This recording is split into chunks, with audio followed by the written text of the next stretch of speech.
sir. Oh, thanks for that. Congratulations, bud. Thanks, bud. We made it.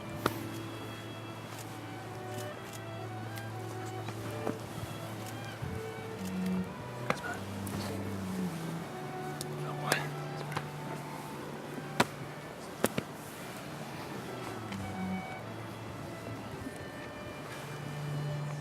Do I go this way too?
Such a dog.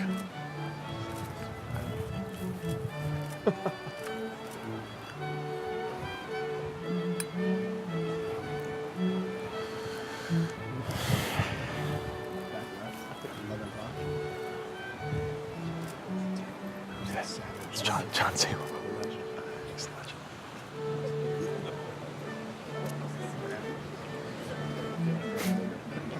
Why is everybody laughing?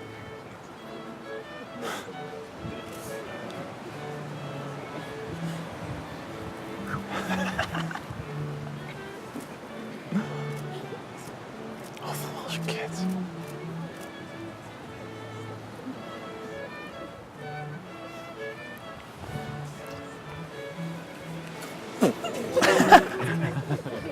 Ooh.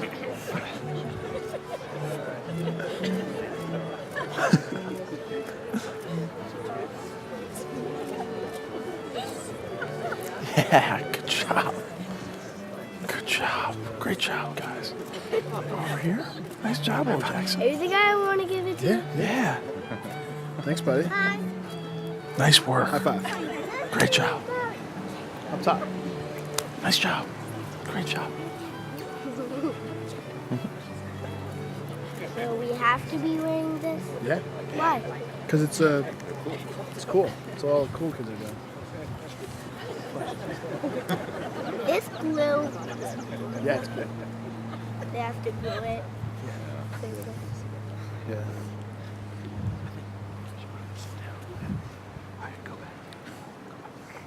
I know. That way? Be careful. Yeah, that way.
Nice job. Love you. Thanks. Good.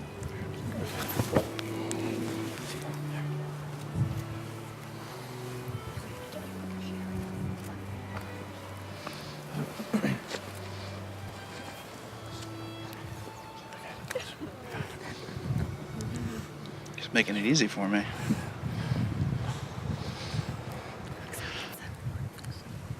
Good evening. Please be seated.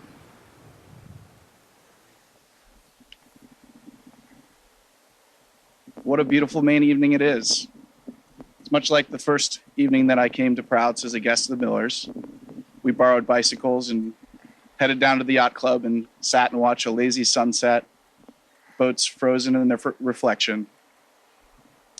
We're very fortunate to all be here today to celebrate two wonderful people and in such a wonderful location. For those of you that do not know me, my name is Fletcher Hall. And until recently, me standing before you all, about to do what I'm about to do, would have been considered illegal, at least in these 50 states. So I'll ask that you bear with me as I perform what has been dutifully asked of me. Like you all, I am simply here to celebrate the union of two dear friends, Philary Helene Miller and Philip Andrew Thompson, two individuals that today would like us to bear witness to their union and help them celebrate their transition and commitment to one another. We'll hear a little bit more about this wonderful couple in a few minutes, but before we get into all that, I have some duties.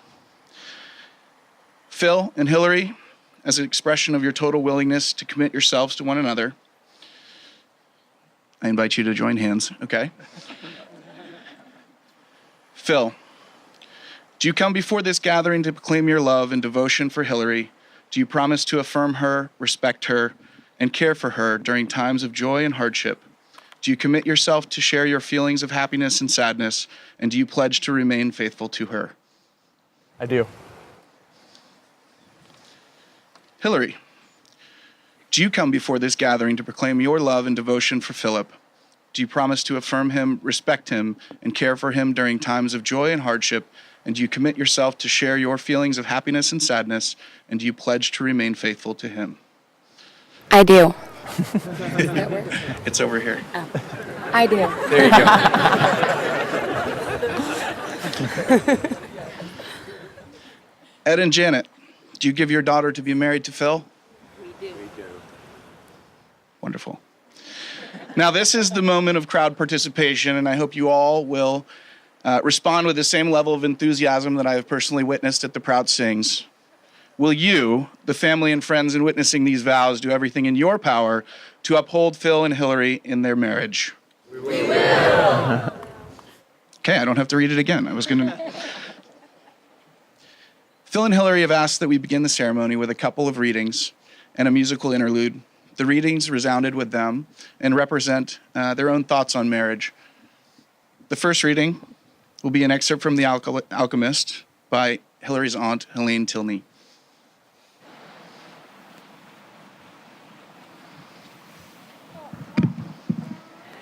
When he looked into her eyes, he learned the most important part of the language that all the world spoke, the language that everyone on earth was capable of understanding in their heart. It was love, something older than humanity, more ancient than the desert. What the boy felt at that moment was that he was in the presence of the only woman in his life, and that with no need for words, she recognized the same thing. Because when you know the language, it's easy to understand that someone in the world awaits you, whether it's in the middle of the desert or in some great city. And when two such people encounter each other, the past and the future become unimportant. There is only that moment and the incredible certainty that everything under the sun has been written by one hand only. It is the hand that evokes love and creates a twin soul for every person in the world. Without such love, one's dreams would have no meaning. Thank you. Second reading is Captain Corielli's Mandolin, read by David Christie.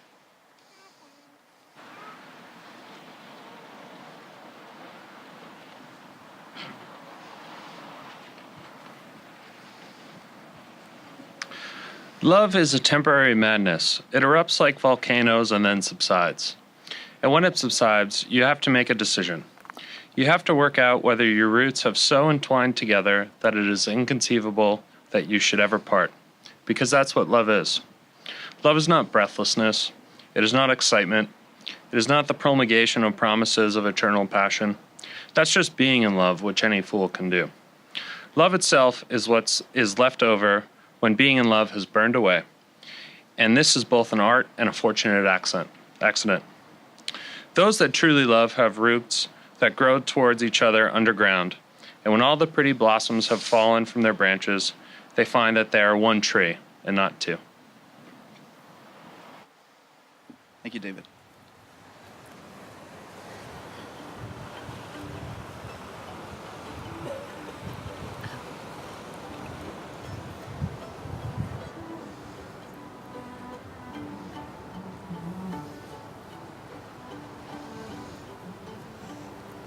This is so perfect.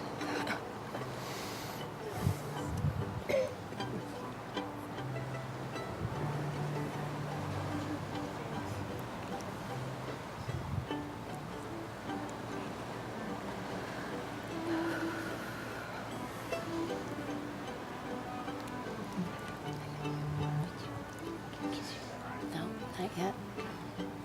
Just wait.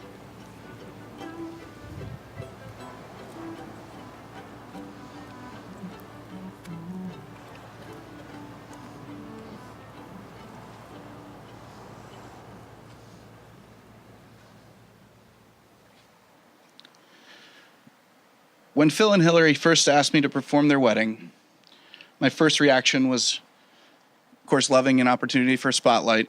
Absolutely. And then upon more sober reflection, my second humble question to the couple was, why me? Their response was uniform and to me very much acceptable. You see, I only met Phil and Hillary as a couple. I was not present for the many tales that some of you have lived through, some we heard last night. I was new to their social scene. I had recently begun dating Alexandra, who I later married, with them both in our wedding party. I was an outsider with somewhat of an insider perspective. Simply put, I had no bias from being raised in either of their corner. I only knew them as one. So for me and for them, it seemed like a natural selection for me to stand in the middle of the aisle with them as they exchanged their vows and made what we all know to be a lifelong commitment. I can say with conviction that everyone here likely has a unique and informed perspective on both and Hillary as individuals, as well as a unique and informed perspective on them as a couple. Well, as individuals, I hadn't. I obviously knew them as Philary, and I also understood their characters as individuals. But I wanted a more scientific study of these two wondrous people in my journey into the ordained. I needed to know what their lives were as singles, adrift, looking for each other's light. What I had imagined for Hillary was a calm paddle through a Central Park pond, and more of a survivalist tale for Phil, complete with rogue waves and white-knuckled knights, grasping at the lifelines of the raft and maybe fending off an imaginary tiger or two. At least that was my impression of their lives apart when Alexander and I compared notes between their bachelor and bachelorette parties, and I was fully introduced to this gang over here. Anyway, I wanted some perspective on them as individuals, so I reached out to some of their family and friends to hear the types of impressions that they've left with people over their lives. I've stripped down the study to its most elemental form, so here are some words to describe young Philip. Energetic, kind, generous, genuine, social, helpful, unselfish, hardworking, adventurous. I heard that at least 4 or 5 times. Courteous, brave, adaptable, ambitious, giving, consistent, patient, caring, loving, and strong. For young Hillary, resolute, polite, generous, fun, decisive, intelligent, organized, honest, tough as nails, mature, courteous, driven, intuitive, responsible, clever, loyal, caring, loving, and strong. Now, you might see where I'm headed with this. There was a profound amount of overlap. Caring, generosity, strength, and love. There was also a number of attributes that might be stronger in one than the other. And well, I guess that's the point. The thesis of my study, my trip into the ordained. Phil and Hillary are a perfect match. They share commonalities and they balance each other outward. They balance each other's strengths. And here's the best part. Like a large mantle mirror, they reflect the best of both outward in their friendships and to our community. They are both the best friends to their friends, and they are both the best friends to each other. They love each of us, and we see that they love each other. To me, that's pretty much all we can ask for in our journey. I recently learned that. Life is love. The best of us share it. We drink to it, we spread it, and we sing to it. And that's why all of us are here today, because we believe in it and we believe in you too. So that's my message, kiddos. It's quick, but I hope you can take some of that with you. So we have a couple more readings, and then we'll do some exchanging of vows. The third reading is The Life That I Have by Leo Marx, read by Captain Murphy Bright.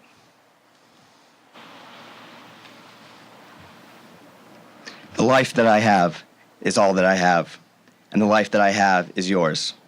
The love that I have of the life that I have is yours and yours and yours. A sleep I shall have, a rest I shall have, yet death will be but a pause. In the long green grass will be yours and yours and yours. The final reading, Love by Roy Croft, will be read by Medora Hartz.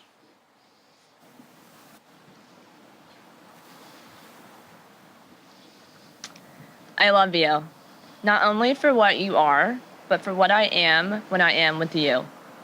I love you, not only for what you have made of yourself, but for what you are making of me. I love you for the part of me that you bring out. I love you for putting your hand into my heaped up heart and passing over all the foolish, weak things that you can't help dimly seeing there, and for drawing out into the light all the beautiful belongings that no one else had looked quite far enough to find. I love you because you are helping me to make of the lumber of my life not a tavern, but a temple. Out of the works of my everyday, not a reproach, but a song. I love you because you have done more than any creed could have done to make me good, and more than any fate could have done to make me happy. You've done it without a touch, without a word, without a sign. You have done it by being yourself. Perhaps that is what being a friend means, after all. I'd initially prepared Phil and Hillary some selections for vows, and much to their character, they would like to read their own vows, exchange their own vows. Phil, you're first.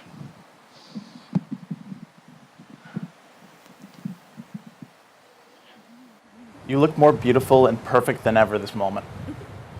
This is exactly how I pictured taking your hand in marriage, surrounded by family, friends, on a windswept point overlooking the rocky Maine coast. It is the scene we pictured together and couldn't be more perfect. I love you because we are better together. A great team, challenging each other while at the same time remaining supportive and loving. Together, we are greater than the sum of the parts. With my whole heart, I take you as my wife, acknowledging and accepting your faults and strengths as you do mine. I promise to be faithful and supportive and to always make our family's love and happiness my priority. I will be yours in plenty and in want, in sickness and in health, in failure and in triumph. I will dream with you, celebrate with you, and walk beside you through whatever our lives may bring. You are my person, my love, my life, together and always.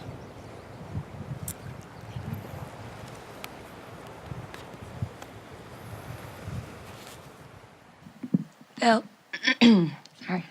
Phil, I am so excited to be standing here with you today and honored to tell you that I want to share the rest of my life with you.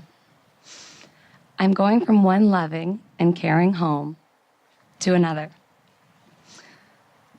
A place where I'll continue to feel loved, respected, and appreciated every day. Your heart and mind have inspired me to be the best person I can be. You're loving, intelligent, passionate, adventurous, stubborn, handsome, and the love of my life. You're my best friend, and you make me happier than I could ever imagine. I promise to always fight for you, to respect you, to have fun and enjoy life with you. I promise to support you to reach all of your dreams because through them, your soul shines. I promise to continue to grow with you every single day and be a true and loyal friend.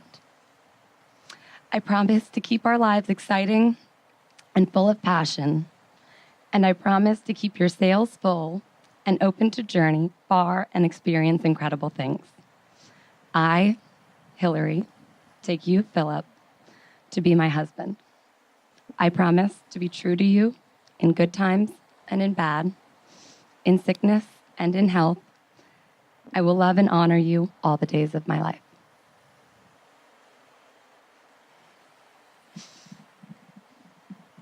Thanks. It's really beautiful, guys. Funny thing is, they both asked me in emails, I've never done something like this. How are they? I haven't either, but those look really great. Jerome, the rose, please. Phil, as you place the ring on Hilary's finger, please repeat after me. I give you this ring to wear as a symbol of my abiding love. I give you this ring as a symbol of my abiding love. My eternal faith and undying devotion. My eternal faith and undying devotion.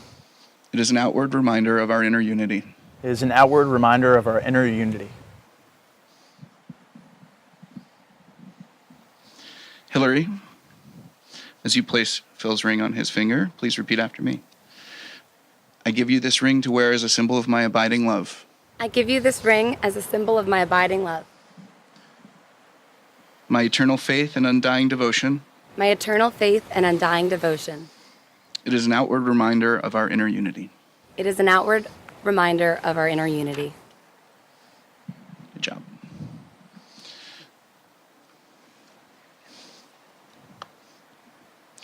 So it's true. We came here today to bear witness of the union of Phil and Philary, and we have done that. But more importantly, we've traveled from far and from wide because as a community of friends and family, we came here to celebrate Phil and Philary and contribute and how they contribute to our community and the values that they embody, both as individuals and as a couple. For us, they contribute strength, they contribute commitment, they contribute generosity, and they contribute love. And that is why we're all here today. So to everyone, share with them, drink with them, sing with them, and party with them. And that's the end of my duty. Philip, it's been a distinct honor. Philary, thank you. Philip, you may kiss your bride.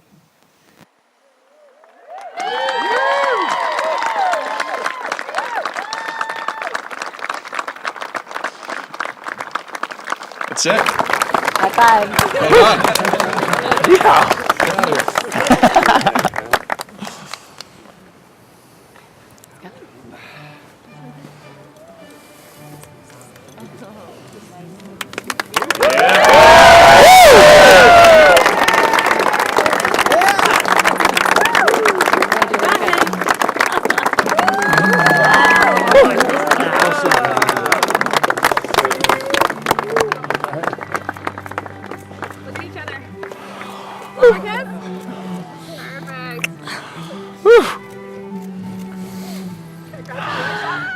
Thank you.